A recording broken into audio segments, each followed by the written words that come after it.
जय हिंद दोस्तों। मैं राहुल सर आपके चैनल पूर्वांचल कैरियर क्लासेस पे आपका बहुत बहुत स्वागत करता हूं। दोस्तों, हम लोगों ने कला विषय से संबंधित यूपी टीजीटी पीजीटी पिछली कक्षा में हम लोग पूर्व मध्यकालीन चित्रकला पे बात कर रहे थे, जिसके अंतर्गत हमने पाल शैली का भी अध्ययन कर लिया था। यानी पाल शैली का हमने विस्तृत रूप से चर्चा परिचर्चा कर लिया था, जो कि आपके परीक्षा के दृष्टिकोण से बहुत ही महत्वपूर्ण बिंदु है। यहाँ से हम 2011 का प्रश्न पत्र कल लेकर बैठ गए। चार क्वेश्चन हमको मिला केवल पाल शैली से। अब क्वेश्चन बनाने बैठ जाएंगे आप पाल शैली को लेकर तो 20 से 25 से ज्यादा क्वेश्चन नहीं बना पाएंगे। यानी कहने का मतलब है 20-25 क्वेश्चन को आप पढ़ लीजिए, उसमें से 4 क्वेश्चन फंस जा रहा है डायरेक्टली। इससे अच्छा क्या हो सकता है। दोस्तों, हमारी कक्षा जो है यूट्यूब पे ऑफलाइन तो रोज चली रही है, यूट्यूब पे थोड़ा सा बीच बीच में गैप हो जा रहा है, जिसका कारण ये है कि जल निगम वाले जो है कहीं कहीं रोज खुदाई करके वाईफाई डिस्टर्ब कर दे रहे हैं। तो वाईफाई के डिस्टर्ब होने के कारण कक्षाएं नियमित रूप से नहीं पहुंच पा रही थी। लेकिन अब प्रयास ये है हमारी और हमारी टीम का कि जो कक्षाएं हैं वो निरंतर आपके सामने प्रस्तुत होती रहे, पहुंचती रहे। तो दोस्तों, चैनल को आप यदि लाइक सब्सक्राइब नहीं किए हो तो सब्सक्राइब कर लीजिए, लाइक कर लीजिए और कमेंट भी किया करिए कि आपको कैसा लगा, या कहीं कोई कंफ्यूजन या कोई दिक्कत है तो उसको भी बताया करिए। उसी कड़ी में आज हम अगला बिंदु लेकर आपके सामने उपस्थित है, जिसे आप जैन शैली कहते हैं। जिसे आप क्या कहते हैं? जैन शैली, या इसी को अपभ्रंश शैली कहा जाता है, या इसी को प्राकृत शैली भी कहा जाता है। अपभ्रंश शैली, थोड़ा सा टाइप मिस्टेक कर दिए हैं। क्या, कौन सी शैली कहा जाता है इसे? अपभ्रंश शैली। या तो आप इसे जैन शैली कह लो, या इसे अपभ्रंश शैली कह लो, या इसे प्राकृत शैली कह लो। बहुत महत्वपूर्ण, बहुत ही महत्वपूर्ण है यह शैली आपके लिए। आप इसके बारे में देखिएगा कि यह जो अपभ्रंश शैली है, या जैन शैली है, या प्राकृत शैली है, इसके बारे में वर्णन करते हुए अपनी यात्रा वृत्तांत में तिब्बती विद्वान लामा तारानाथ, कौन? तिब्बती विद्वान या तिब्बती इतिहासकार लामा तारानाथ जो है, वह भारत की यात्रा के दौरान, जब भारत की यात्रा संपूर्ण उत्तर से लेकर दक्षिण तक भारत की यात्रा करते हैं, उस यात्रा के दौरान अपनी यात्रा वृत्तांत में जो लेख प्रस्तुत करते हैं, उसी के आधार पर हम चर्चा कर रहे हैं कि तिब्बती बौद्ध विद्वान जो लामा तारानाथ है, उनके अनुसार, किसके अनुसार? लामा तारानाथ के अनुसार, तिब्बती विद्वान लामा तारानाथ के अनुसार 7वीं सदी ईस्वी में, किस सदी ईस्वी में? 7वीं, कौन सी सदी?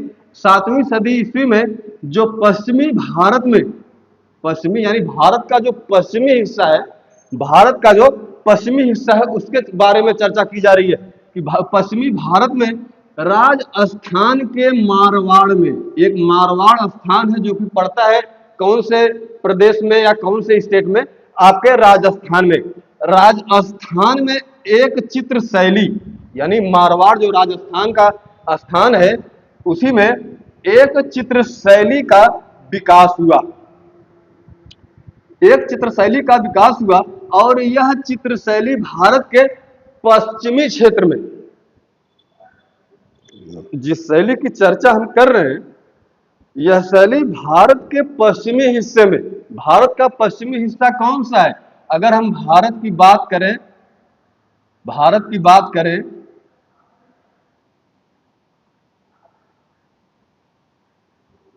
यह है हमारा भारत का नक्शा। ये जो है इधर आप देखेंगे, इधर का हिस्सा पूरा कौन सा हिस्सा है? पश्चिमी हिस्सा है, इधर का पूर्वी हिस्सा है, और इसके नीचे दक्षिणी हिस्सा है, और इसके ऊपर उत्तरी हिस्सा है। यानी ये जो विंध्य पर्वत श्रेणी है, इसके नीचे दक्षिणी, इसके ऊपर उत्तरी, और ये जो सीधी सीधी लंबवत रेखा हम खींच रहे हैं, इसके इधर में टोटल किस क्षेत्र में आ जाएगा?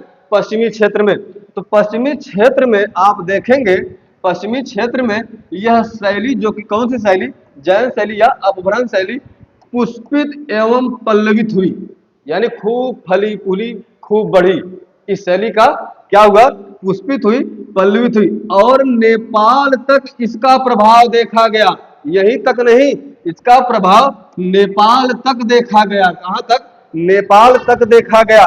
यही नहीं, मध्य देशी शैली भी इस शैली से उत्पन्न हुई मानी जाती है। जो अभी आगे हम पढ़ेंगे, एक शैली मध्य देशी शैली, जिसका विस्तार क्षेत्र भारत के बिचले बिंदु पे था, कुछ उत्तर प्रदेश और मध्य प्रदेश के भाग में यह प्रचलित थी।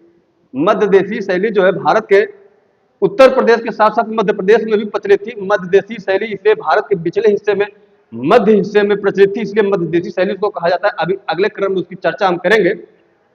तो ये जो मध्य देशी शैली है, इसका भी विकास या इसका भी जन्म इसी इसी जैन या अपभ्रंश या प्राकृत शैली से ही माना गया है। बहुत महत्वपूर्ण बिंदु है, इसको ध्यान दीजिएगा।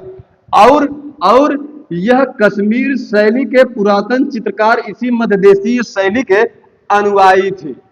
बात समझिएगा, बात जो है समझिएगा। जो कश्मीर है, कश्मीरी शैली है, अभी एक शैली और हम पढ़ेंगे जिसका नाम है कश्मीरी शैली। कौन सी शैली? कश्मीरी शैली, या उसी को उत्तरी शैली भी कहा जाता है। तो पुरातन चित्रकार जो थे, पुराने चित्रकार थे, इसी मध्य देशीय शैली के अनुयायी थे। किसके अनुयायी थे? मध्य देशीय शैली के अनुयायी थे। आगे बढ़िएगा। दशकों पूर्व, यानी कई दशकों पूर्व, जब इस शैली के विषय में जानकारी नहीं थी, जब इस शैली के बारे में दशकों पूर्व कोई जानकारी नहीं थी, तब तक यह धारणा थी कि अजंता और बाघ के बाद, अजंता की गुफा और बाघ गुफा के बाद, अर्थात 6वीं एवं 7वीं सदी ईस्वी से लेकर 15वीं एवं 16वीं सदी तक, अर्थात पश्चिमी शैली के प्रकाश में आने तक, पश्चिमी शैली के प्रकाश में आने तक का समय कला की दृष्टि से अंधकारमय रहा। यानी अंधकारमय रहा या पतन का काल रहा। जब कोई जानकारियां नहीं थी तो अंधकारमय रहा। उस समय की बनी सभी कृतियां काल कवलित हो गई, दिखाई नहीं दी। तो बाद में विद्वान ढूंढ के खोज के लाते हैं और उसको प्रकाश में लाते हैं। परंतु आज इस शैली के प्रकाश में आने के कारण यह भ्रांति निर्मूल हो गई, पूर्णतः यह भ्रांति नष्ट हो गई कि नहीं नहीं, ऐसा नहीं है कि उस समय कोई चित्रकला नहीं थी, वास्तव में थी। इस शैली के बारे में जानकारी देने वाले, ये जो जैन शैली है, इस शैली के बारे में जानकारी देने वाले पहले विद्वान आनंद कुमार स्वामी थे। एक स्वामी, यानी जैन शैली के बारे में सबसे पहले जानकारी देने वाले आनंद कुमार स्वामी को श्रेय प्राप्त है। सर्वप्रथम जानकारी जैन शैली या अपभ्रंश शैली या प्राकृत शैली के बारे में यदि कोई जानकारी देता है तो उस कलाविद का नाम, उस विद्वान का नाम आनंद कुमार स्वामी है। क्या नाम है? आनंद कुमार स्वामी है। आगे देखिएगा, आगे क्या कह रहा है कि आनंद कुमार स्वामी ने बर्लिन, जो कि जर्मनी में है, ये बर्लिन कहाँ स्थित है? आपके जर्मनी में। यह जो बर्लिन म्यूजियम आपके जर्मनी में है, वहीं पर सुरक्षित जो कल्पसूत्र है, कल्पसूत्र की एक प्रति सन 1924 ईस्वी में, बहुत महत्वपूर्ण बिंदु है, इसको ध्यान से टोंगा गठियाला, एक अपने दिमाग में बैठाए ला, 1924 में प्राप्त की। यानी आनंद कुमार स्वामी ने बर्लिन म्यूजियम से, जो कि जर्मनी में है, वहां पर सुरक्षित कल्पसूत्र की एक प्रति सन 1924 में प्राप्त किए। कब? 1924 ईस्वी में। इस प्रति के चित्रों को प्रकाशित कर आनंद कुमार स्वामी ने इस शैली के प्रति कला विद्वानों में क्या किया? जिज्ञासा उत्पन्न कर दिया। क्या कर दिया? जिज्ञासा उत्पन्न कर दिया।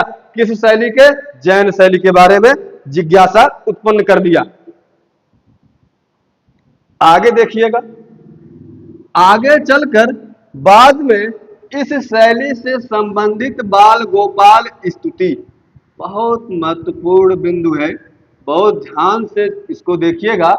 आगे चलकर बाल गोपाल स्तुति, गीत गोविंद, रति रहस्य, दुर्गा सप्तशती, मार्कंडेय पुराण, कामसूत्र आदि सचित ग्रंथ प्राप्त हुए। जो कहा जा रहा था कि ये जो है इस काल की चित्रकला काल कवलित हो गई, पतन थी अजंता का और बाघ के बाद कोई चित्रकारी की ही नहीं गई। उसको तोड़ते हुए, उस भ्रांति को तोड़ते हुए जब आनंद कुमार स्वामी ने जर्मनी के बर्लिन म्यूजियम से जो है 1924 में कल्पसूत्र की जो प्रति प्राप्त की, उसके आधार पर बताया जा रहा है, ध्यान दीजिएगा, जो न तो गुजरात से मिले थे, ये जो सचित्र ग्रंथ है किसका, ये गीत गोविंद रति रहस्य दुर्गा सप्तशती मार्कांडेय पुराण तथा काम सूत्र की जो प्रति थी, सचित्र ग्रंथ था जो प्राप्त हुआ था, वह न तो गुजरात से मिला था और न ही वह जैन धर्म से संबंधित था। न तो गुजरात से प्राप्त हुआ था, मिला था, और जो उसमें चित्रण हुआ था वह न ही जैन धर्म से संबंधित था। अतः आनंद कुमार स्वामी ने, कह सकते हैं कि आनंद कुमार स्वामी ने तारानाथ के द्वारा दिए गए नाम पश्चिमी भारतीय शैली का समर्थन करते हुए इसका नाम पश्चिमी भारतीय शैली सुझाया। यानी एक महत्वपूर्ण बिंदु आपके सामने और आ रहा है, उसको ध्यान से समझिएगा कि ये जो प्राकृत शैली या अभ्रंश शैली या जैन शैली या पश्चिमी भारतीय शैली है, इसी को पश्चिमी भारतीय शैली भी कहा जाता है। इस जैन शैली को पश्चिमी भारतीय शैली सबसे पहले किसने नाम दिया? आपसे क्वेश्चन सीधा सीधा पूछेगा, इसलिए आप इस बिंदु को बहुत ही अच्छे से अपने दिमाग में बैठा लीजिए। यह कला विषय में आप इन शैलियों की चर्चा करें, पाल शैली, जैन शैली या जिसे अभ्रंश शैली या प्राकृत शैली भी कहा जाता है, बहुत महत्वपूर्ण बिंदु है। इसलिए हम बार बार आपको कह रहे हैं कि इस शैली के बारे में बहुत विशेष चर्चा करिए, बहुत ध्यान दीजिएगा। तो जो जैन शैली को पश्चिमी भारतीय शैली का संज्ञा दिया, नाम दिया, उसका नाम है लामा तारानाथ। तिब्बती इतिहासकार या तिब्बती विद्वान लामा तारानाथ ने इस जैन शैली को क्या नाम दिया? पश्चिमी भारतीय शैली नाम दिया। क्या नाम दिया? पश्चिमी भारतीय शैली। और इसी नाम को आगे किसने बढ़ा दिया? असित कुमार हरदर ने। यानी असित कुमार हरदर ने भी इस शैली का नाम जो तारानाथ ने पश्चिमी भारतीय शैली कहा था, उसी का समर्थन कर दिया। आनंद कुमार स्वामी ने, हमने असित कुमार हरदर बोल दिया क्या? गलत बोल दिया, मुख से निकल गया। आनंद कुमार स्वामी ने भी जो तारानाथ ने नाम दिया था पश्चिमी भारतीय शैली, उसी नाम का समर्थन करते हुए इसका नाम पश्चिमी भारतीय शैली ही बताया। यह नहीं, यह और कोई शैली नहीं, जो तारानाथ कह रहे हैं उन्हीं की बात सत्य है और इसका नाम क्या है? पश्चिमी भारतीय शैली ही है। आगे एक विद्वान मिलते हैं जिनका नाम है चमनलाल मेहता। श्री नानालाल चमनलाल मेहता, इनका पूरा नाम क्या है? नानालाल चमनलाल मेहता। नानालाल चमनलाल मेहता ने सन 1924 ईस्वी में, कब? सन 1924 ईस्वी में गुजरात शैली के नाम से इस शैली का कई विवेचन किया। देखिएगा, बात को पकड़िएगा कि नानालाल चमनलाल मेहता ने 1924 ईस्वी में ही गुजरात शैली का, यानी गुजरात शैली नाम से इस शैली का विवेचन रूपम नामक पत्रिका, कौन सी पत्रिका? रूपम नामक पत्रिका, जो कि इंडिया सोसाइटी, आप देखेंगे इंडिया सोसाइटी में एक पत्रिका उसमें प्रकाशित होती थी जिसका क्या नाम मिलता है? रूपम। उसी रूपम नामक की पत्रिका में इन्होंने, कौन? श्री नानालाल चमनलाल मेहता ने कब? सन 1924 ईस्वी में ये जैन शैली पर क्या किया? एक निबंध लिखा या एक लेख प्रस्तुत किया। किस शैली का? इसी जैन शैली का, जिसे अभ्रंश शैली या हम प्राकृत शैली भी कहते हैं, या इसी शैली को पश्चिमी भारतीय शैली भी कहा जाता है। क्या कहा जाता है? पश्चिमी भारतीय शैली भी कहा जाता है। चलिए आगे बढ़ते हैं। मेहता जी ने, यानी इनका पूरा ये जो मेहता लिखा गया इनका पूरा नाम है श्री नानालाल चमनलाल मेहता। नानालाल चमनलाल मेहता ने सन 1926 ईस्वी में, कब, सन 1926 ईस्वी में प्रकाशित स्टडीज इन इंडियन पेंटिंग नाम के टोंगा से गठियाला, टोंगा में एकदम गठियाला कि नानालाल चमनलाल मेहता ने सन 1926 में स्टडीज इन इंडियन पेंटिंग नामक अपनी पुस्तक में बसंत विलास, स्टडीज इन इंडियन पेंटिंग पुस्तक किसकी है? नानालाल चमनलाल मेहता की। उन्होंने अपनी इस पुस्तक में बसंत विलास के चित्रों को प्रकाशित किया किसने? नानालाल चमनलाल मेहता ने। कहने का मतलब बस इतना सा है कि नानालाल चमनलाल मेहता ने स्टडीज इन इंडियन पेंटिंग में आपके इनकी जो पुस्तक थी उसी में जो बसंत विलास नाम का ग्रंथ है उसी ग्रंथ को चित्रित किया। क्या किया? चित्रित किया या प्रकाशित करवाया। मेहता जी ने अलग से एक अध्याय इंडियन पेंटिंग ऑफ गुजरात लिखकर, यानी उसी में ये चीज उसी में निहित है, उसमें एक अलग पाठ गए या एक अध्याय जोड़ दिए।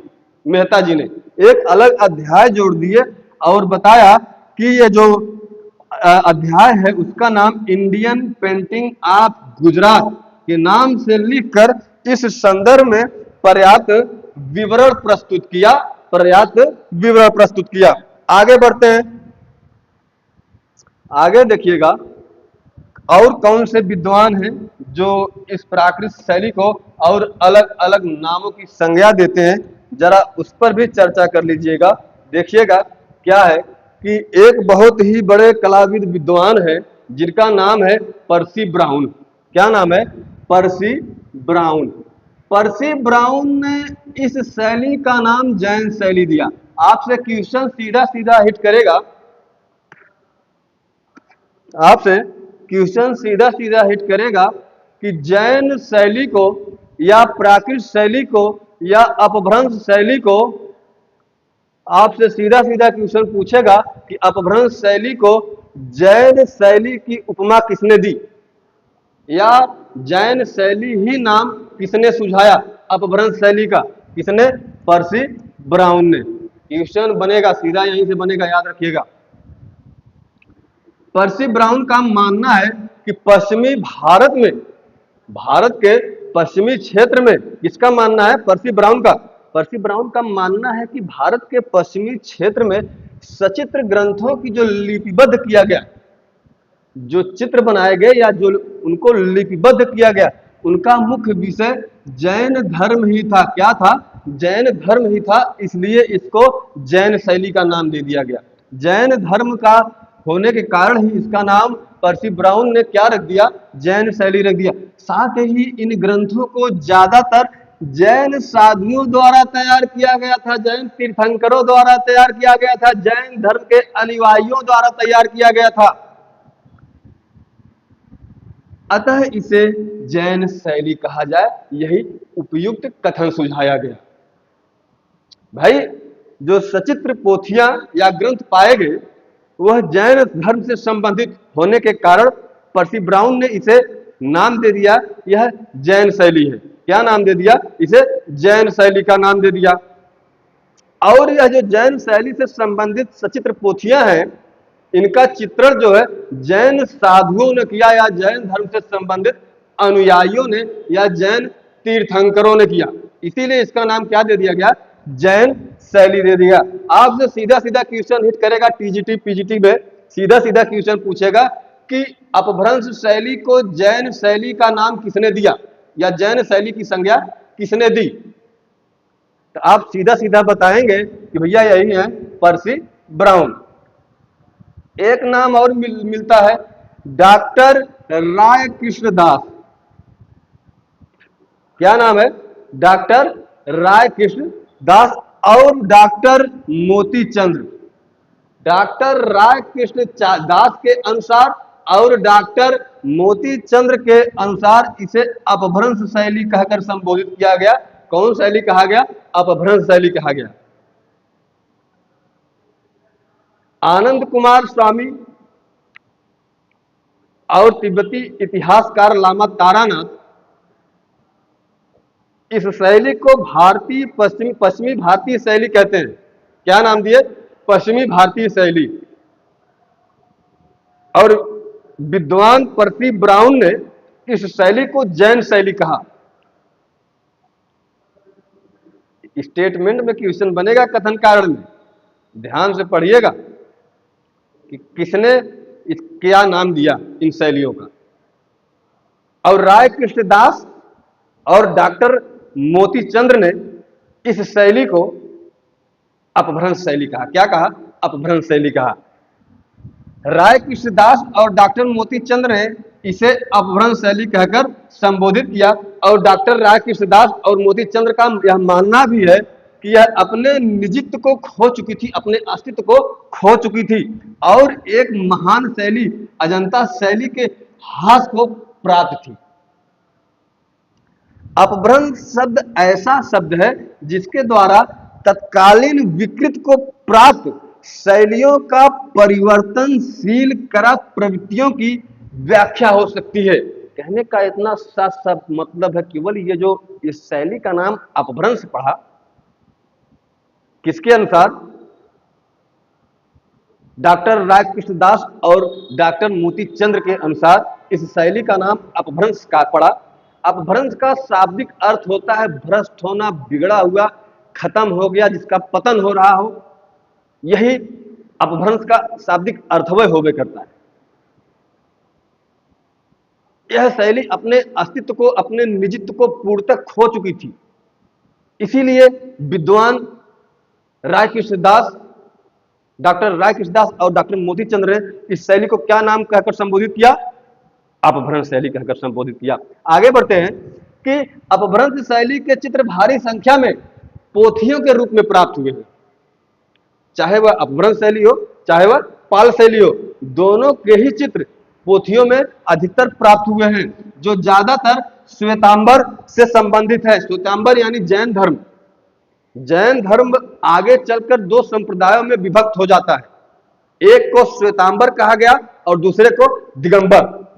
जो श्वेतांबर संप्रदाय था वह केवल और केवल श्वेत रंग का, सफेद रंग का वस्त्र धारण करता था। और जो दिगंबर संप्रदाय था जैन धर्म का, वह किसी भी प्रकार का कोई वस्त्र धारण नहीं करता था।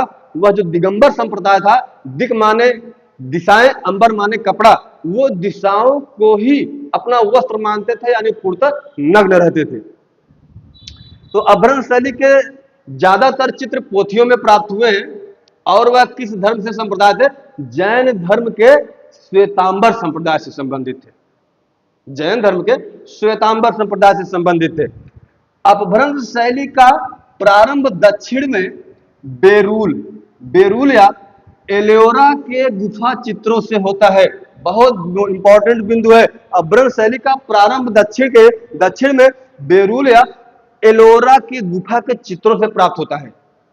इसके अंतर्गत पाल शैली, एलोरा की 10वीं 11वीं सदी ईस्वी के चित्र, जैन शैली की सभी सचित्र पोथियां मध्य देशीय शैली और कश्मीरी शैली को रखा जा सकता है। इसके अंतर्गत मध्य देशीय शैली और कश्मीरी शैली को रखा जा सकता है। बस इतना सा कहने का मतलब है।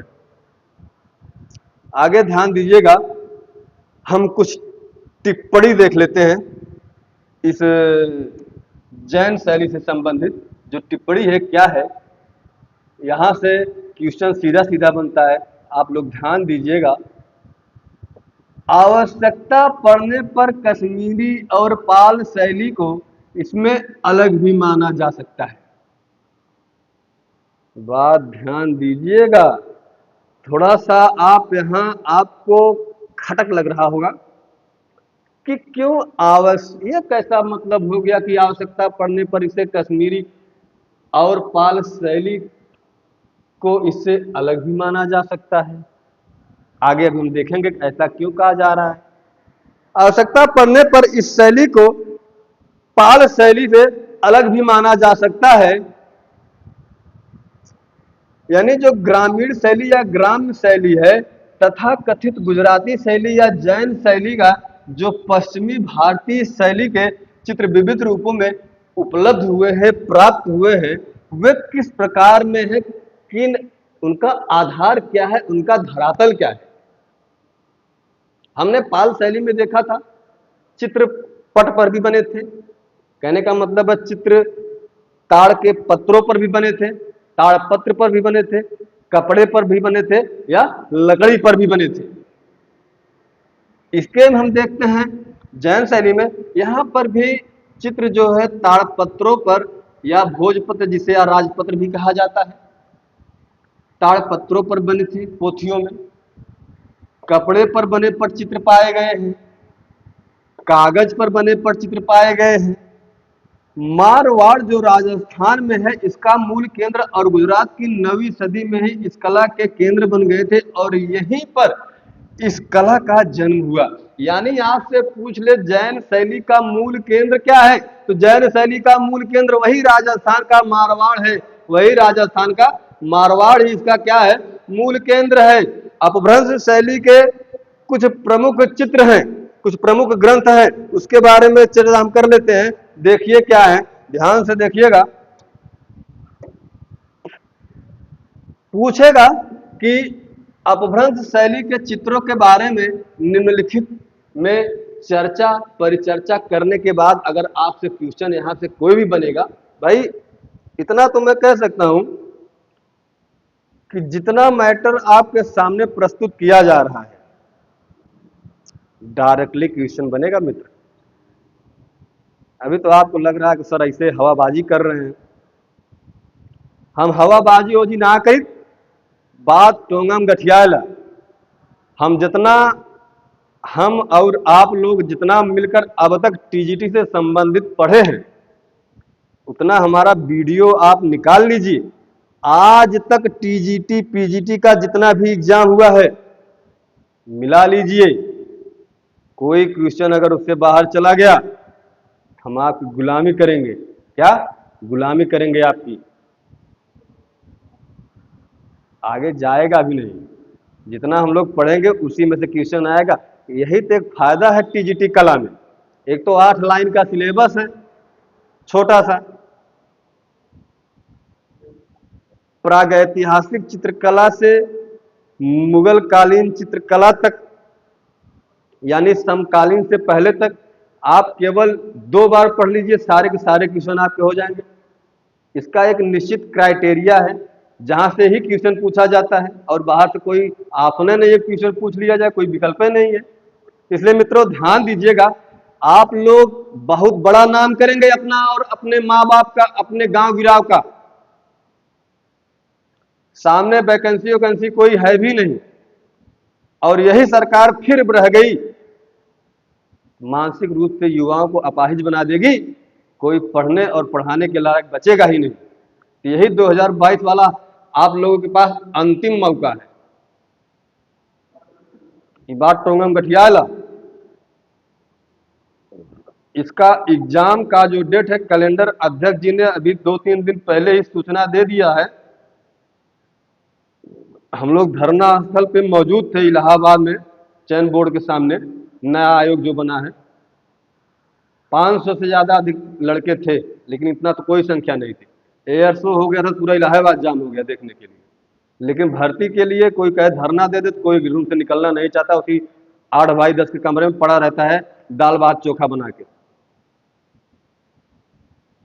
तो अध्यक्ष ने कहा है कि 15 अगस्त तक हम कैलेंडर जारी कर देंगे। अगर उनकी बात में सत्ता होगी, एक पानी वाले आदमी होंगे वो, तो 15 अगस्त तक सूचना मिल जाएगी कि इसका एग्जाम कब होगा। तो समय कम है। देखिए जो जैन शैली या अपभ्रंश शैली के जो चित्र हैं उसमें एक महत्वपूर्ण चित्र है विशेषावश्यक। क्या है? विशेषावश्यक। दूसरा है निशीथ चूर्णी। क्या है? निशीथ चूड़ी। तीसरा है अंग सूत्र। विशेषावश्यक, निशीथ चूड़ी, अंग सूत्र, 10 वैकालिक सूत्र, त्रिशस्ति शलाका का पुरुष चरित्र, थोड़ा सा गलत लिखा गया है, चरित्र होगा, चरित्र, ये यहाँ पे तालब बिस्सा होगा, वो भी याद। हाँ, नेमिनाथ, ये जैन तीर्थंकर थे, उनका चरित्र है। कथा सरित सागर, कथा सरित सागर, संग्रही सूत्र, उत्तराध्ययन सूत्र, श्रावक प्रतिक्रमण चूड़ी, श्रावक प्रतिक्रमण चूड़ी, कल्प सूत्र, कथा रत्नाकर, गीत गोविंद, बाल गोपाल स्तुति, मार्कंडेय पुराण, दुर्गा सप्तशती, रति रहस्य, काम सूत्र, बसंत विलास, पांडव चरित्र और धर्माम बुद्ध। और अंतिम में क्या है? धर्माम बुद्ध। यानी ये जो 21 बिंदु आपके सामने रखे गए हैं, इससे बाहर कुछ अइबे नहीं करेगा। इसी को आप 2-3 बार बढ़िया से देख लीजिएगा ताकि दिमाग में छप जाए आपके। यहीं से क्वेश्चन अगर अगर कठिन क्वेश्चन बनाएगा, देखिए अपभ्रंश शैली से क्वेश्चन बनेंगे कहां से? एक तो पूछेगा कि यह शैली का प्रचलन क्षेत्र क्या था, या इस शैली के जो अलग अलग नाम दिए गए हैं कि इसे प्राकृत शैली किसने कहा, इसे अपभ्रंश शैली किसने कहा, इसे जैन शैली किसने कहा, इसे पश्चिमी भारतीय शैली किसने कहा। एक तो क्वेश्चन ये बनेगा। दूसरा, इसका प्रचलित क्षेत्र पूछ लिया जाएगा। तीसरा पूछ लिया जाएगा, अगर वो नहीं पूछता तो यहां से पूछ लिया जाएगा या किस शैली से संबंधित चित्र है। तो कल्प सूत्र, कथा रत्नाकर, बाल गोपाल स्तुति, गीत गोविंद, मार्कंडेय पुराण, दुर्गा सप्तशती, रति रहस्य, काम सूत्र, बसंत विलास, पांडव चरित्र, धर्मामुद्र, विशेषावश्यक, निशीथ चूड़ी, अंग सूत्र, 10 वैकालिक सूत्र, त्रिशस्ति शलाका पुरुष का चरित्र या चरित्र चित्रित किया गया है। नेमिनाथ चित्रण है, कथा सरित सागर, संग्रहीय सूत्र है, या उत्तराध्ययन सूत्र है, या श्रवक प्रतिक्रमण चूड़ी। बस इतना सा नाम आप मेरे मित्रों 2-3 बार देख के याद कर लीजिएगा। इसमें कौनो सूत्र तो लगेगा नहीं, कुछ सूत्रों हम बता दें, आप बराबर और गुणा भाग करके इसका सूत्रवा निकाल ले। ऐसा तो कुछ है नहीं मेरे प्यारे शिक्षार्थियों, आप इतना समझदार है ही हैं। आप तो पूर्णतः मेच्योर और पूर्णतः जो है पूरी तरह से हर बात समझते हैं। इसको आपको याद करना पड़ेगा, 2-3 बार देखेंगे तो ये चीज आपको याद हो जाएगी। तो ये हो गए अपभ्रंश शैली के चित्र, हमने इसके बारे में चर्चा कर लिया।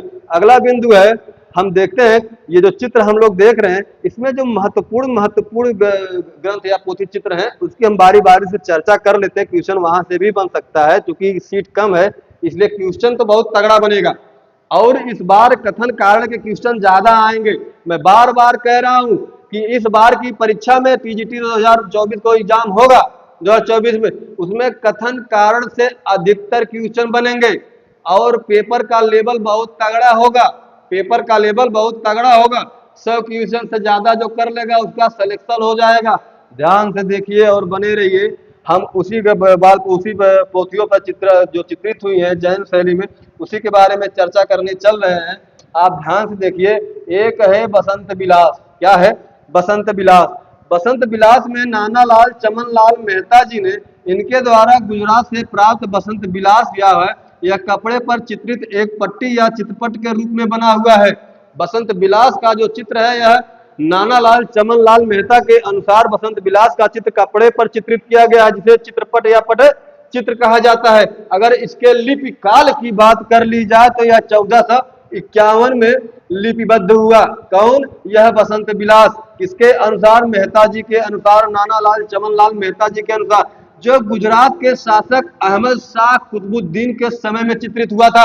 आपसे भैया, मेरे भावी शिक्षक एवं शिक्षिकाओं, आपसे क्वेश्चन पूछेगा कि बसंत विलास का लिपिबद्ध चित्रण कब हुआ? 1451 ईस्वी में हुआ। कब? 1451 ईस्वी में हुआ, जो कि गुजरात के शासक अहमद शाह कुतुबुद्दीन के समय में चित्रित हुआ। किसके समय में चित्रित हुआ? गुजरात के अहमद शाह कुतुबुद्दीन के समय में चित्रित हुआ। क्या? बसंत विलास। किस पर चित्रित हुआ? कपड़े पर या पटचित्र पर चित्रित हुआ। इसका धरातल क्या था? कपड़ा था।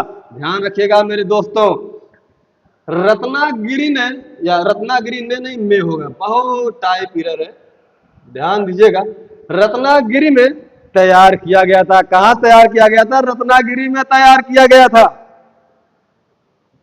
4 क्वेश्चन केवल इस एक लाइन से बन रहे हैं। कितने क्वेश्चन? 4 क्वेश्चन। कि बसंत विलास का चित्रण का धरातल क्या है? कपड़ा है, पटचित्र है। इसे लिपिबद्ध कब किया गया था? दूसरा क्वेश्चन, 1451 ईस्वी में लिपिबद्ध किया गया था। कब? 1451 ईस्वी में। किसके समय में यह लिपिबद्ध हुआ? यह गुजरात के शासक अहमद शाह कुतुबुद्दीन के समय में चित्रित हुआ। और किस स्थान पर चित्रित हुआ? चौथा प्रश्न, रत्नागिरी में तैयार किया गया था, चित्रण किया गया था। आगे बढ़िए। लगभग 436 इंच लंबा, 436 इंच लंबा और 9.15 इंच चौड़ा। शेप एंड साइज, इसके आकार की बात की जा रही है कि यह आकार लगभग 436 इंच लंबा और 9.15 इंच चौड़ा। इस पत्री के बाईं ओर, इस पत्र के जिस पर धरातल था, इसके बाईं ओर 1 इंच और दाहिनी ओर 75 इंच चौड़ा। अरे 75 नहीं है मेरे दोस्त, 0.75 होगा, 0.75, यानी 1.25 इंच चौड़ा हाशिया बना हुआ। कितना? 1 या 1.25 इंच का हाशिया बना हुआ है। यह जो धरातल है, इसकी लंबाई 436 इंच और चौड़ाई 9.15 इंच। इसमें कुल 79 चित्र हैं। बसंत विलास में कुल कितने चित्र हैं? 79, यानी 79 चित्र कुल प्राप्त हैं। और चित्रों में बसंतागमन, विशेषकर फागुन मास, यानी फागुन का महीना, जो होली वाला महीना होता है, वही ज्यादातर अंकन किया गया है। जो कि चित्र और लिपि दोनों रूप में है। इसमें एक स्त्री पुरुष का प्रेम प्रसंग भी वर्णित है। बसंत विलास की बात की जा रही है, इसमें एक युगल का प्रेम प्रसंग भी संदर्भित है, वर्णित किया गया है, लिखा गया है, जो कालिदास के ऋतु संहार पर आधारित है। ऋतु संहार किसकी रचना है? कालिदास की रचना है। उस पर भी यह जो प्रेम प्रसंग दर्शाया गया है, वही कालिदास द्वारा रचित ऋतु संहार को आधार बनाकर चित्रकारी की गई है। आगे देखिएगा, बसंत विलास की शैली वर्णनात्मक है। कैसी है बसंत विलास की शैली? वर्णनात्मक है। बहुत महत्वपूर्ण क्वेश्चन बनेगा कि बसंत विलास की शैली निम्नलिखित में से कैसी है? वर्णनात्मक है। कैसी है? वर्णनात्मक है।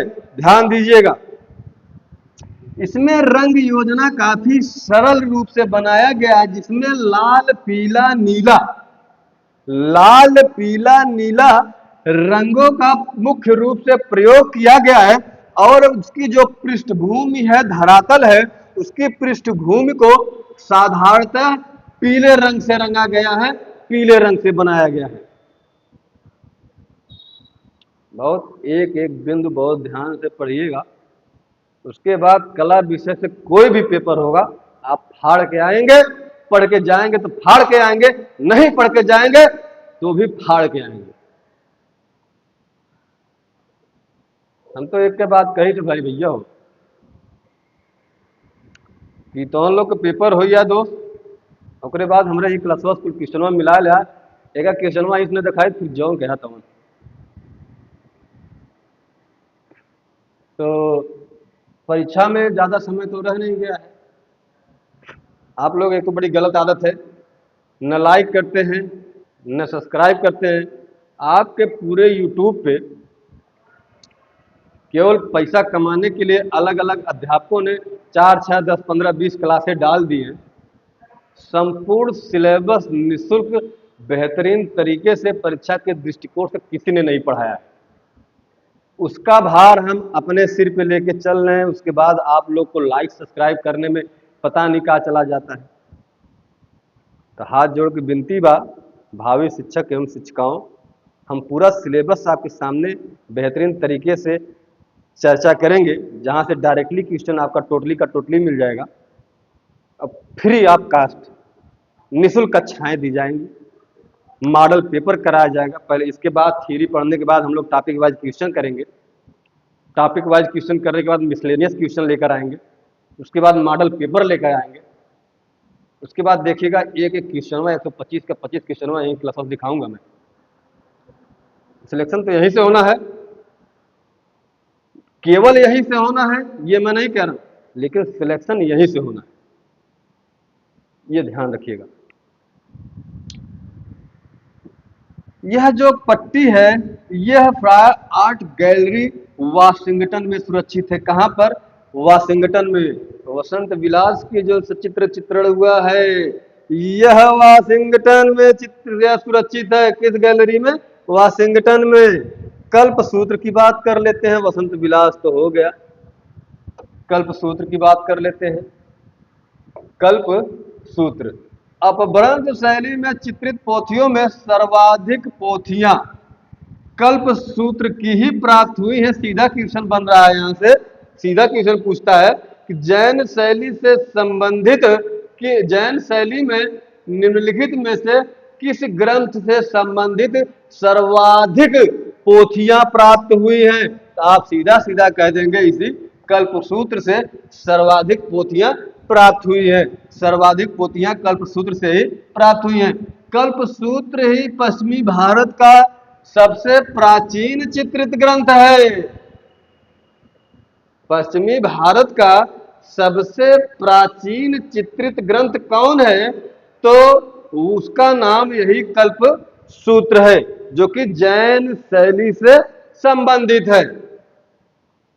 और सर्वाधिक सचित्र पोथियां भी इसी कल्प सूत्र की ही पाई गई हैं।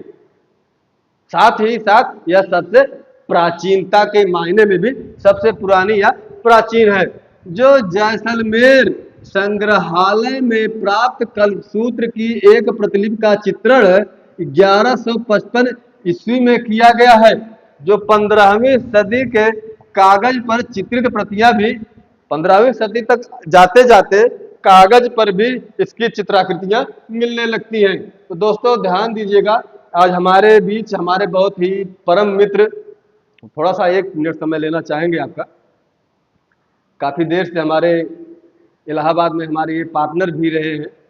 हम लोग बचपन से ही पार्टनर रहे हैं और आज भी पार्टनर हैं, और भगवान से प्रार्थना भी करेंगे कि हम लोग सदा पार्टनर के रूप में, यानी दोनों भाई बने रहें। उनसे हम आपको मुखातिब कराना चाहेंगे। 1 मिनट मिलिए और ये आपको कुछ एक शब्दों में या एक लाइन में कुछ कहना चाहेंगे। आइए सर, आपका स्वागत है।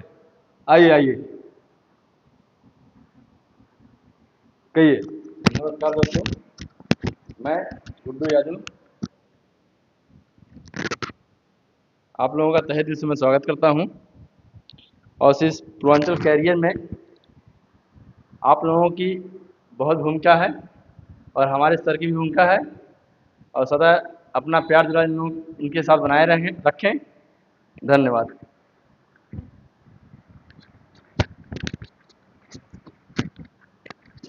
चलिए दोस्तों, ये तो हमारे परम मित्र हैं श्रवण कुमार यादव जी, जो कि बहुत ही विश्वास पात्र व्यक्ति हैं। इनका भी बड़ा योगदान है आपकी इस कक्षा में। आपके सिलेक्शन में जितना हमारा सहयोग होगा, बैकडोर से इनका भी उतना ही सहयोग है। तो हमने सोचा आज आपसे बैठे थे यहीं सामने क्लास में, मुलाकात करवा दिया जाए, आपसे मिला दिया जाए। इनसे आपने मिला, कैसा लगा आपको कमेंट में ज़रूर छापिएगा। हम अपनी अगले बिंदु को आपके सामने आगे चर्चा करते हैं। और देखिएगा, हम लोग कल्पसूत्र की बात कर रहे थे। कल्पसूत्र से चित्रित जो कल्पसूत्र ग्रंथ से जो सचित्र ग्रंथ पोथियां मिली हैं, यह सबसे प्राचीन है और सर्वाधिक मात्रा में यही इसी से संबंधित पोथी-चित्र पाए गए हैं कल्पसूत्र से। कल्पसूत्र की एक प्रति रॉयल एशियाटिक सोसाइटी बंबई में, आपसे सीधा सीधा क्वेश्चन हिट करेगा, बहुत महत्वपूर्ण बिंदु आपके सामने मैं चर्चा कर रहा हूं, बहुत ध्यान से देखिएगा कि ये जो रॉयल एशियाटिक सोसाइटी मुंबई में है, इसी में कल्पसूत्र का एक प्रति है और दूसरी प्रति सेठ जी आनंद जी कल्याण जी के पास स्थित बताई गई या उनके पास संग्रहित या संरक्षित है। यानी कल्पसूत्र की सचित्र एवं सर्वाधिक प्रतियां 15वीं सदी ईस्वी से जो है लगभग इनकी संख्या 100 थी। कितनी संख्या? 100 थी। इतनी संख्या में प्राप्त हुई। कल्पसूत्र की एक प्रति अहमदाबाद यानी गुजरात में सुरक्षित है, जो कि स्वर्णाक्षरी है, स्वर्ण अक्षरों में है। उसका रंग कैसा है? सोने के जैसा है। कल्पसूत्र की एक प्रति जो श्री सारा भाई मणिकलाल के पास है, किसके पास? श्री सारा भाई मणिकलाल के पास कल्पसूत्र की एक प्रति है और एक प्रति इसकी रॉयल एशियाटिक सोसाइटी मुंबई में है, दूसरी आनंद जी कल्याण जी के पास सुरक्षित है। कल्पसूत्र की एक प्रति 1467 ईस्वी में लिपिबद्ध हुई। जो है कल्पसूत्र की एक प्रति जो है वह 1467 ईस्वी में लिपिबद्ध हुई, जो कि स्वर्ण अक्षरी है और जो बड़ौदा के नरसिंह जी के पोल ज्ञान के अंदर आपकी सुरक्षित या संग्रहित है। बात ध्यान से देखिएगा और बहुत महत्वपूर्ण बिंदु पर चर्चा की जा रही है आपके सामने। इस समय में तैयार की गई जो जैन चित्रकला है, जैन शैली का, यही प्रति कल्पसूत्र की सबसे उत्तम प्रति मानी गई है। यानी जो पोल ज्ञान मंदिर में सुरक्षित है, यह प्रति जौनपुर में हुसैन शाह सरकी के समय में तैयार की गई थी। किसके समय में? जौनपुर में एक शासक हुआ करता था जिसका नाम हुसैन शाह सरकी था, उसी के समय में तैयार की गई थी। और यह कल्पसूत्र की जो यह प्रति है, यह कल्पसूत्र की सबसे उत्तम, सबसे बेहतरीन, सबसे बढ़िया प्रति मानी गई है। कल्पसूत्र की एक प्रति मांडू यानी मालवा से भी प्राप्त हुई है, जो कि लगभग 1439 ईस्वी में चित्रित की गई थी। जो मांडू यानी मालवा में पाई गई है, तो कल्पसूत्र की प्रति मांडू या मालवा से प्राप्त हुई है, उसका समय लगभग 1439 ईस्वी बताया गया है, किसी समय वह चित्रित हुई है। और आप देखेंगे कल्पसूत्र की एक प्रति अहमदाबाद में मुनि दया विजय के संग्रहालय में सुरक्षित स्वर्णाक्षरी के रूप में लिपिबद्ध या चित्रित की गई है। यह ध्यान दीजिएगा, एक एक लाइन से एक एक क्वेश्चन बन रहा है, इसलिए बहुत ध्यान से देखिएगा। बहुत ज़्यादा है नहीं, आज अभी समाप्त भी हो जाएगा 10-5 मिनट में। और यहाँ से जितना हमने पाल शैली से लेकर ये सब जो चर्चा अब तक कर रहे हैं, इसी 2 वीडियो से आप देखिएगा कम से कम 6-5 क्वेश्चन 5 क्वेश्चन आपको मिल जाएगा, ये हमारी गारंटी है। आगे देखिए, दूसरा है विशेषावश्यक। दूसरा क्या है? हमने वसंत विलास देख लिया, कल्पसूत्र देख लिया। तीसरा है विशेषावश्यक। क्या है? विशेषावश्यक। जैसलमेर संग्रहालय में संग्रहित विशेषावश्यक की एक प्रति सबसे प्राचीन 9वीं और 10वीं सदी ईस्वी की बताई जाती है। ध्यान दीजिएगा, यह जो विशेषावश्यक है, इसकी एक प्रति 9वीं या 10वीं सदी में बताई जाती है। वैसे जैन ताड़पत्री पोथियां जो है 12वीं सदी से मिलना प्रारंभ होती हैं। अगर बात की जाए तो मिलना प्रारंभ होती है 12वीं सदी से। राजस्थान में ताड़पत्र पर चित्रित जो प्रथम चित्र उपलब्ध हुआ है, वह ग्रंथ थोड़ा सा गलत लिख दिया गया है, थोड़ा सा गलत लिख दिया गया है। क्या लिखा है? सावगढ़ परिमल सूत्र चुन्नी, जो 1260 ईस्वी में आहार यानी राजस्थान में एक स्थान पड़ता है उदयपुर। क्या नाम पड़ता है? उदयपुर। वहीं पर गुहिल शासक तेज सिंह के राजकाल में चित्रित हुई। कौन सी? विशेषावश्यक। किसके समय में? तेज सिंह के समय में। किस स्थान पर? उदयपुर, राजस्थान के उदयपुर में। टिप्पणी देख लेते हैं कि 5 मिनट की क्लास और बची है आपकी। टिप्पणी में क्या है कि अपभ्रंश शैली के हम भाई कुछ टिप्पणी के रूप में कुछ जो या विविध के रूप में हम कह सकते हैं कि हम हर क्लास में एक टिप्पणी रखते हैं। कुछ महत्वपूर्ण बिंदु है जिनको हम अलग से निकाल कर यहाँ पर रखते हैं, जहाँ से सीधा क्वेश्चन बनने की पूरी संभावना होती है। तो अपभ्रंश शैली के चित्र अहमदाबाद यानी गुजरात और राजस्थान का मारवाड़ के बाहर, मालवा में, पंजाब में, पूर्वी भारत में, जौनपुर में, अवध में, बंगाल के क्षेत्र में, उड़ीसा के क्षेत्र में, साथ ही साथ नेपाल के अतिरिक्त ब्रह्मा यानी बर्मा, ये जो म्यांमार है पुराना नाम बर्मा, श्याम यानी कंबोडिया से भी प्राप्त होते हैं। ध्यान दीजिएगा कि अपभ्रंश शैली के चित्र अहमदाबाद जो गुजरात में है, मारवाड़ जो राजस्थान में है, यहाँ पर तो मिलते ही मिलते हैं। इससे बाहर आप मालवा, पंजाब, पूर्वी भारत, जौनपुर, अवध, बंगाल, उड़ीसा के साथ साथ नेपाल, बर्मा यानी म्यांमार, कंबोडिया से भी चित्र प्राप्त हुए हैं। ये बात ध्यान रखिएगा। बात अगले क्रम की हम कर लेते हैं, चौर पंचाशिका की। अगला जो है सचित्र ग्रंथ हमारा कौन सा है? चौर पंचाशिका। चौर पंचाशिका में हम देखेंगे कि यह गैर जैन चित्रित पोथी है। क्वेश्चन सीधा सीधा दे देगा और 4 विकल्प आपके सामने रख देगा कि निम्नलिखित में से कौन गैर जैन संबंधित ग्रंथ है। निम्नलिखित में से कौन गैर जैन धर्म से संबंधित सचित्र ग्रंथ है? उसका नाम होगा, एक विकल्प में से एक यह रहेगा, चौर पंचाशिका। यह गैर जैन धर्म से संबंधित सचित्र पोथी या ग्रंथ है। यह गैर जैन चित्रित पोथी है। यह इसकी रचना बिल्हड़ ने की थी। किसने इसकी रचना, सॉरी ध्यान से देखिएगा कि बिल्हड़ रचित चौर पंचाशिका में बिल्हड़ और उनकी प्रेमिका चंपावती के संबंध में चित्र चित्रित किए गए हैं। किसमें? चौर पंचाशिका में। इसकी रचना किसने की थी? बिल्हड़ ने की थी। राजस्थान से प्राप्त इस चित्रित पोथी के आधार पर नानालाल चमनलाल मेहता जी ने अपभ्रंश शैली को गुर्जर शैली भी कहकर पुकारा है। यानी अपभ्रंश शैली को गुर्जर शैली की संज्ञा किसने दी? तो अपभ्रंश शैली को गुर्जर शैली की उपमा यही नानालाल चमनलाल मेहता जी देते हैं।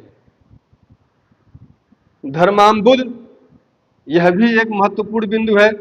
खंभात में आप जाएंगे, खंभात भंडार से प्राप्त धर्माम्बुद की प्रति चालुक्य नरेश वास्तुपाल द्वारा लिखी बताई जाती है।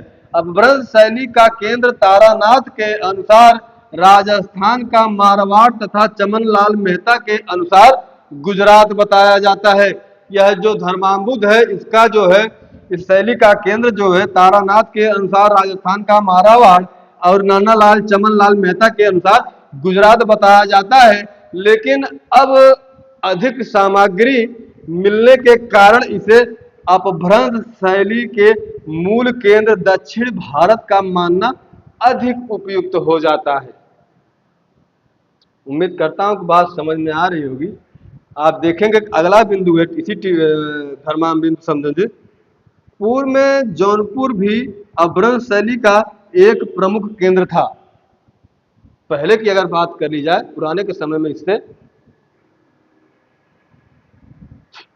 तो जौनपुर भी इस अपभ्रंश शैली का एक प्रमुख यानी मूल केंद्र था। बेरुल वाले अपभ्रंश शैली के चित्रों के बाद इसमें सबसे प्राचीन उदाहरण जो जैन धर्म का संप्रदाय श्वेतांबर संप्रदाय था, उसके निशित चूड़ी में, श्वेतांबर संप्रदाय से संबंधित निशित चूड़ी में 1100 ईस्वी की निशित चूड़ी की प्रति गुजरात के पाटन स्थित संगवीना पाड़ा के भंडार में सुरक्षित है। याद रखिएगा, श्वेतांबर से संबंधित है, जैन धर्म के श्वेतांबर से 1100 ईस्वी निशित चूड़ी की जो प्रति है, यह निशित चूड़ी का जो प्रति है, यह गुजरात के पाटन स्थित संगवीना पाड़ा के भंडार में सुरक्षित है। पूछ लेता है। आगे देखिएगा, कि ये जो गुजरात में पाटन है, पाटन के शांतिनाथ भंडार से 1433 ईस्वी में कपड़े पर चित्रित एक पटचित्र मिला है, जो पंच तीर्थ पट के नाम से जाना जाता है। किसके नाम से जाना जाता है?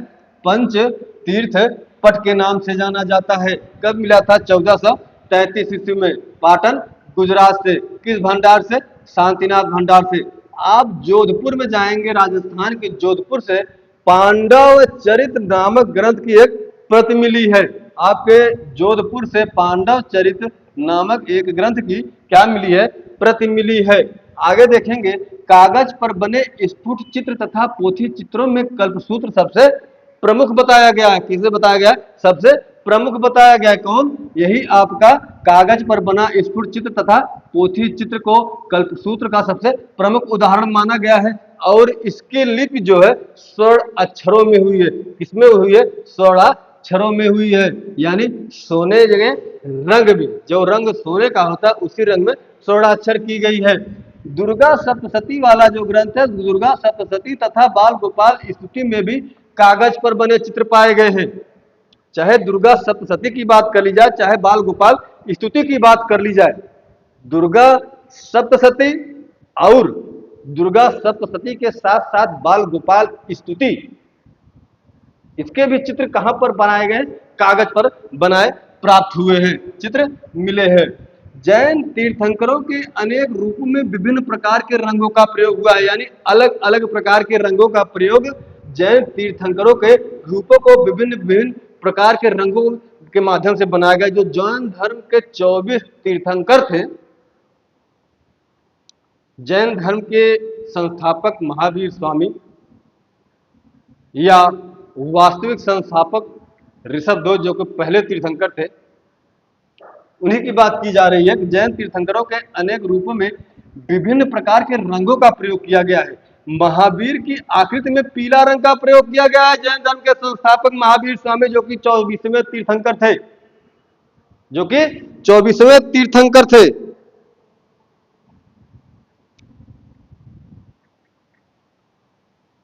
उनको किस रंग से बनाया गया है? पीले रंग से बनाया गया है। किस रंग से? पीले रंग से बनाया गया है। एक थे 23वें तीर्थंकर, जैन धर्म के 23वें तीर्थंकर, जिनका नाम पार्श्वनाथ था। उस पार्श्वनाथ की आकृति में नीला रंग का प्रयोग किया गया है। पार्श्वनाथ की आकृति में नीला रंग का प्रयोग किया गया है। महावीर स्वामी की आकृति में पीला रंग का प्रयोग किया गया। ध्यान दीजिएगा, महावीर स्वामी पीले रंग से बनाए गए हैं, जो कि 24वें तीर्थंकर है। 23वें तीर्थंकर पार्श्वनाथ जी हैं, जिनका प्रतीक सांप है। नीले रंग से उनकी आकृति बनाई गई है। नेमिनाथ एक तीर्थंकर है जैन धर्म के, इनकी आकृति काले रंग से बनाई गई। यानी पीले रंग से महावीर स्वामी की, नीले रंग से पार्श्वनाथ की और काले रंग से नेमिनाथ की। नेमिनाथ की आकृति किस रंग से बनाई गई है? काले रंग से। यह बिंदु याद रखिएगा। ऋषभदेव, जो कि वास्तविक एवं पहले तीर्थंकर थे जैन धर्म के, ऋषभदेव की आकृति में स्वर्णिम रंग का प्रयोग हुआ है भैया। सोने के जैसा रंग वास्तविक संस्थापक पहले तीर्थंकर ऋषभदेव की जो आकृति बनाई गई है, वह सोने के रंग के आकार में बने, सोने के रंग में बनाई गई है। काले रंग में नेमिनाथ की आकृति बनाई गई है, नीले रंग में पार्श्वनाथ की आकृति बनाई गई है, और नीले रंग में पार्श्वनाथ की, और पीले रंग में महावीर स्वामी की आकृति बनाई गई है। एकदम रट डालिए कि नीले रंग में महावीर स्वामी की, पीला रंग महावीर स्वामी का है। महावीर स्वामी 24वें तीर्थंकर थे जैन धर्म के, जैन धर्म के संस्थापक भी माने जाते हैं। उनकी आकृति जो है इस शैली में किस रंग में बनाई गई? पीले रंग में। पार्श्वनाथ की नीले रंग में, नेमिनाथ की काले रंग में, ऋषभदेव की स्वर्णिम रंग में। और अभ्रंश शैली के चित्रों में जैनतर चित्रों की गीत गोविंद, दुर्गा सप्तशती, बाल गोपाल स्तुति, रति रहस्य, बसंत विलास तथा मार्कंडेय पुराण और चौर पंचाशिका और पांडव चरित, ये आज सचित्र प्रमुख चित्र या प्रतिलिपियां हैं। ये चीज आपको बहुत अपने जेहन में यानी टोंगा में गठिया के रखना है। चलिए हम बात कर लेते हैं अंतिम बिंदु की, इस शैली से संबंधित है अपभ्रंश शैली के चित्रों की विशेषताएं। कभी कभी विशेषताओं से सीधा सीधा क्वेश्चन पूछ लेता है। हम बहुत ही अलग तरीके से पूरा फॉर्मेट बना के रखे हैं, बहुत बहुत महत्वपूर्ण है आपके लिए। अपभ्रंश शैली के चित्रों की विशेषताओं की अगर बात कर ली जाए, इनकी विशेषताओं को हमने कई बिंदु में रखा है, आप ध्यान से एक एक लाइन पढ़ लीजिए कि जो अपभ्रंश शैली के चित्र हैं उनकी आकृतियों तथा लिखाई यानी लिपि में सुमधुर गोलाई के स्थान पर कोणात्मकता का प्रयोग अधिक किया गया है। गोलाई का आकार न देकर उसको कोणात्मकता का रूप अधिक प्रयोग किया गया है और सीमा रेखाएं काली स्याही से बनाई गई हैं। इसकी यह भी एक प्रमुख विशेषता है कि सीमा रेखाएं किस रंग से बनाई गई हैं, काली स्याही या काले रंग से बनाई गई है, जिसमें रोज का अभाव है। आकृतियों के चेहरे सवा चश्म के हैं। ध्यान दीजिएगा कि जैन धर्म जो ये अपभ्रंश शैली है, इसमें जो चित्र बनाए गए हैं, मानव आकृतियां जो बनाई गई हैं, वह सवा चश्म की है। कितने चश्म की? सवा चश्म की है और एक ही ढंग के बने हैं और नाक अनुपात से अधिक लंबी और नुकीली है, जो कि सीमा रेखा से बाहर निकलती हुई प्रतीत होती है। ठुड्डी जो है आम की गुठली के समान बताई गई है। ठीक यही विशेषता पाल शैली में भी हमने पढ़ा था, आपको याद आ रहा होगा। तो पाल शैली की भी यह ही एक प्रमुख विशेषता थी, जो कि इसमें हमें जैन शैली में यानी प्राकृत या अपभ्रंश शैली में देखने को मिल रही है। उसमें भी नाक सीमा रेखा से नुकीली थी और बाहर थी, और ठुड्डिया, इसे ठुड्डी बोलते हैं, दाढ़ी का अगला हिस्सा, ये जो कि वो बहुत पतला बनाया हुआ था। आंखें पास पास और बड़ी, परवल के आकार की, यही विशेषता, ये भी विशेषता पाल शैली में मिलती है। परवल के आकार की बनाई गई है। आंखें चेहरों की सीमा रेखाओं से बाहर निकली होने के कारण इसमें उग्रता का अभाव दिखाई देता है। और जो स्त्रियों की आंखें बनाई गई हैं वो कान तक, उसका जो काजल है, काजल का रेखा है, वह कान तक खींच दिया गया है और छाती उभरी हुई बनाई गई है। छाती उभरी हुई बनाई गई है। उसमें जो पशु पक्षी तथा मानव आकृतियां हैं उनके अगर गुड्डों और खिलौनों की तरह देखा जाए तो इसमें बादल रुई के ढेर के समान दिखाया गया है, यानी रुई के ढेर से बादल के समान दिखाया गया है। आकृतियों में गोलाई लाने के लिए बारीक काली रेखाओं के द्वारा छाया एवं प्रकाश लगाया गया है।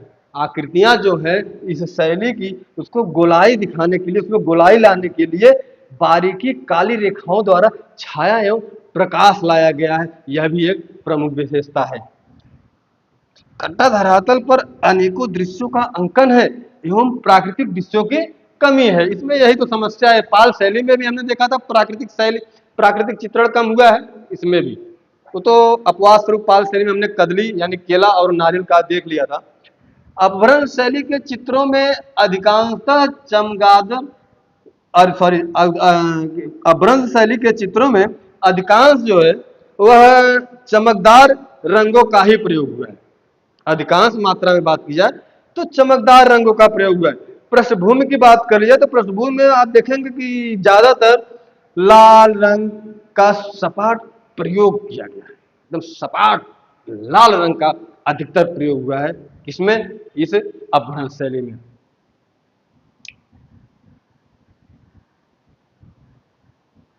आगे देखिएगा अगली विशेषता क्या है इस शैली की। आकृति रूढ़ या परंपरा के आधार पर बनाई गई है, अतः निर्जीव तथा भद्दी है। ये जो आकृतियां जैन शैली अपभ्रंश शैली की है, यह निर्जीव मालूम पड़ती है। कैसा प्रतीत होती है? निर्जीव मालूम पड़ती है तथा यह देखने में भद्दा लगता है, भद्दी लगती है। यह भी एक विशेषता है इसकी। भारतीय चित्रकला में सर्वप्रथम कागज पर चित्रकारी इसी शैली में प्राप्त होती है। आप देखेंगे कि भारतीय चित्रकला में अगर सबसे पहले पहले कागज पर चित्रकारी की गई तो वह इसी अपभ्रंश शैली में देखने को मिलती है, इसी से प्राप्त होती है। अगली शैली हमारी है मध्य देशीय शैली। अगली शैली हमारी कौन सी है? मध्य देशीय शैली। बहुत इंपॉर्टेंट बिंदु है आपके लिए, बहुत ध्यान से पढ़िएगा। मध्य देशीय शैली, अगली शैली हमारी आ गई है कौन सी? मध्य देशीय शैली। बहुत ध्यान से पढ़िएगा मध्य देशीय शैली। इतिहासकार तारानाथ के विवरण से पता चलता है कि भारत के मध्य भाग में, इसे मध्य देशीय शैली क्यों कहा था, इसके पहले हमने अभी चर्चा कर लिया था कि भारत के मध्य भाग में, पिछले भाग में उत्तर प्रदेश और मध्य प्रदेश आदि के क्षेत्रों में यह शैली प्रचलित थी। इसीलिए भारत के मध्य क्षेत्र में इस शैली का प्रचलन होने के ही कारण इसे मध्य देशी शैली की उपमा दी गई, या इसका नामकरण मध्य देशी शैली कर दिया गया। तो यह मध्य देशी शैली थी जो कि पश्चिमी शैली से उत्पन्न हुई थी। इसका जन्म पश्चिमी शैली से हुआ था, इसका मध्य देशी शैली का। इसके अंतर्गत जो है आप देखेंगे कि संपूर्ण उत्तर प्रदेश और मध्य प्रदेश का क्षेत्र आता है। इसका उत्तर प्रदेश और मध्य प्रदेश का। तारानाथ ने, यानी तिब्बती विद्वान या तिब्बती इतिहासकार जो लामा तारानाथ हैं, उनका एक कथन है कि कश्मीर के पुरातन चित्रकार इसी मध्य देशी शैली के अनुयायी थे। कश्मीर के पुरातन चित्रकार इसी मध्य देशी शैली के क्या थे? अनुयायी थे। मध्य देशी शैली में आप देखेंगे कि मध्य देशी शैली के प्रमुख केंद्रों की अगर बात कर ली जाए तो उनके प्रमुख केंद्रों में जौनपुर है, आपका मथुरा है, आपका वृंदावन और कन्नौज आदि क्षेत्र पाया गया। जौनपुर में चित्रित जो कल्पसूत्र की प्रतियां हैं वह महापुराण जो है अवधी भाषा की लोचंद को प्रस्तुत करती है। बहुत इंपॉर्टेंट है, बहुत इंपॉर्टेंट है। सीधा सीधा क्वेश्चन हिट होगा। मैं बार बार इसलिए कह रहा हूँ, मेरा थोड़ा सा जोर से पीड़ित था, आवाज़ थोड़ा स्लो हो रही है। मैं चाहता तो इसको अलग वीडियो में पढ़ा सकता था, लेकिन दोस्तों ज़्यादा टाइम न लेते हुए हम बस 5 मिनट की क्लास और बची है, 5 मिनट की क्लास में हम समाप्त करते हैं। 5 मिनट और बने रहिए हमारे साथ। उसके बाद हम मध्य देशी शैली की बात कर रहे थे। ये जो मध्य देशी शैली है, इस शैली के अधिकतर चित्र कागज पर प्राप्त होते हैं, जबकि इसके चित्र ताड़पत्र यानी और कपड़े पर भी पाए गए हैं। लेकिन अधिकतर किस पर पाए गए हैं? तो अधिकतर यह जो है कागज पर बने गए हैं। कौन सी शैली के? मध्य देशी शैली के। मध्य देशी शैली के इस शैली में प्रतीकों जैसे घड़ा, सूर्य, चंद्र, स्वास्तिक, सरोवर, कमल आदि का भी अंकन प्रमुखता से किया गया है। यानी स्वास्तिक हो, सूर्य हो, चंद्र हो, कमल हो, सरोवर हो, इनका भी अंकन काफी प्रमुखता के रूप से किया गया है। कि कौन सी शैली का? मध्य देशीय शैली का। मध्य देशीय शैली में लोक शैली की अलहड़ता, सहजता, माधुर्य विशेष रूप से दृष्टिगत होती है। इस बिंदु को भी याद रखिएगा। वैष्णव ग्रंथों में इनका अंकन काफी मनोहारी यानी मनमोहक रूप से एकदम चारुता लिए प्रतीत होता है, दिखाई देता है। इतना सुंदर दिखाया गया है। अगली शैली हमारी है उत्तरी या कश्मीरी शैली। इस शैली का प्रचलन क्षेत्र कश्मीर में था, सबसे उत्तर में, भारत के सबसे उत्तरी हिस्से में। कश्मीर जो कि भारत का सबसे उत्तरी बिंदु है, इसलिए इस शैली का नाम ही उत्तरी शैली रख दिया गया। क्या? उत्तरी शैली। और कश्मीर में ही होने के कारण, प्रचलन होने के कारण इसे कश्मीरी शैली भी कहा जाता है। उत्तरी या कश्मीरी शैली का विकास मध्य देशी शैली से हुआ। याद रखिएगा, मध्य देशी शैली का विकास हमने पढ़ा ब्रह्म शैली से हुआ, और उस मध्य देशी शैली से विकास किसका हो गया यहाँ पर देखने के लिए हमें मिल रहा है? उत्तरी या कश्मीरी शैली का। कश्मीरी शैली का पुरातन चित्रकार मध्य देशी शैली के ही अनुयायी थे। भाई जब जन्म वही हुआ तो अनुयायी कहीं दूसरे से बाहर से नहीं आएंगे। उत्तरी भारत के अधिकांश चित्र 7वीं 8वीं सदी ईस्वी के हैं। कब के हैं? 7वीं या 8वीं सदी ईस्वी के हैं। इसमें आप देखेंगे कि इनके जो भित्त चित्र है, इनकी एक प्रसिद्ध भित्त चित्र पद्म सरोवर में खड़ी स्त्री का है। बहुत महत्वपूर्ण बिंदु है। पद्म सरोवर में खड़ी स्त्री का चित्र किस शैली से संबंधित है? क्वेश्चन सीधा हिट करेगा तो हमारा ऑप्शन क्या हो जाएगा? उत्तरी शैली या कश्मीरी शैली।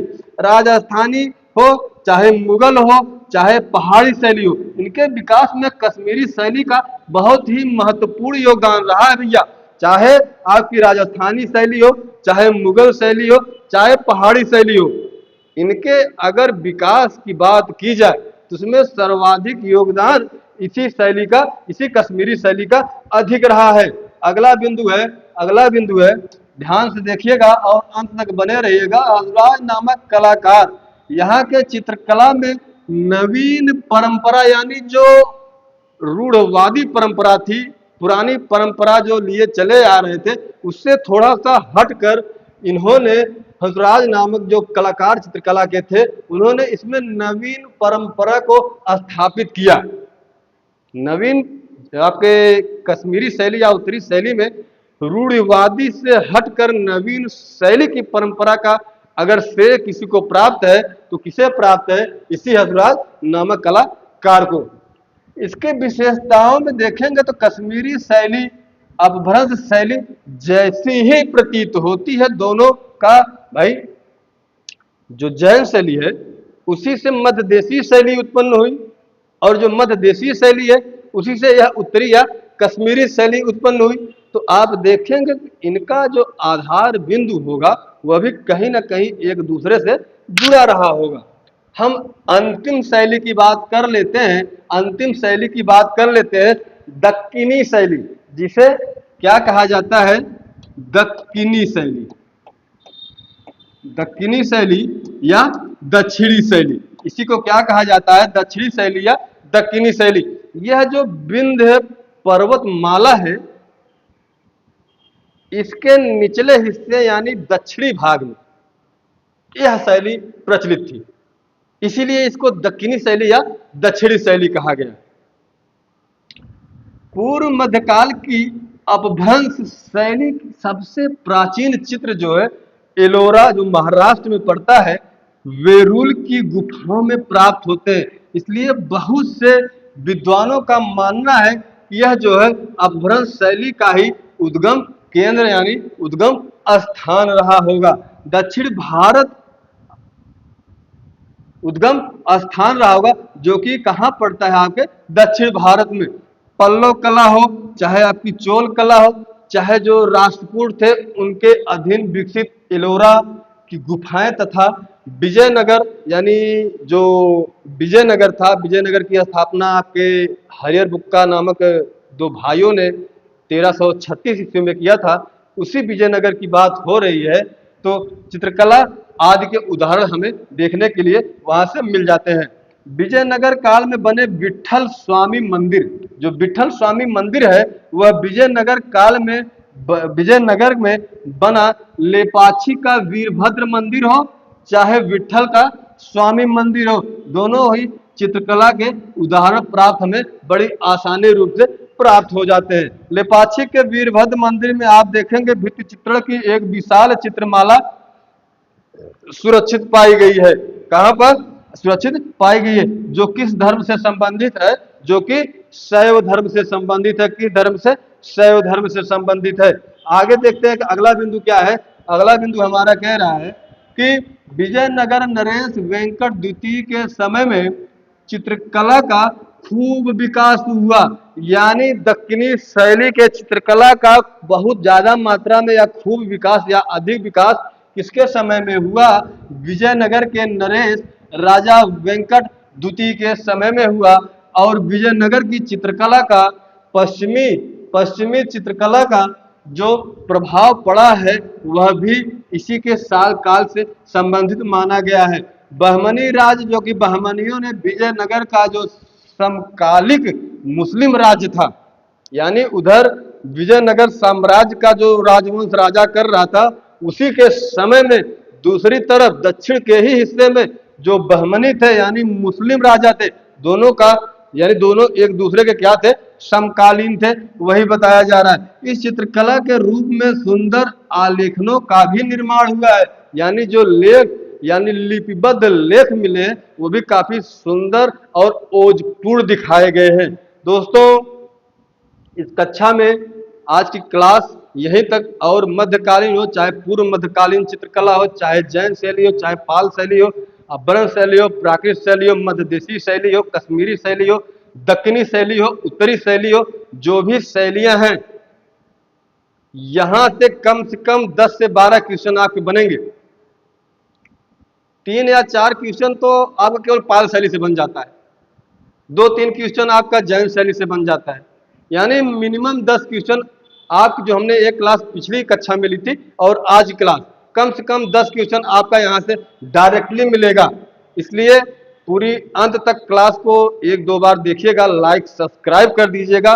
तब तक के लिए पढ़ते रहिए, व्यस्त रहिए, मस्त रहिए। धन्यवाद।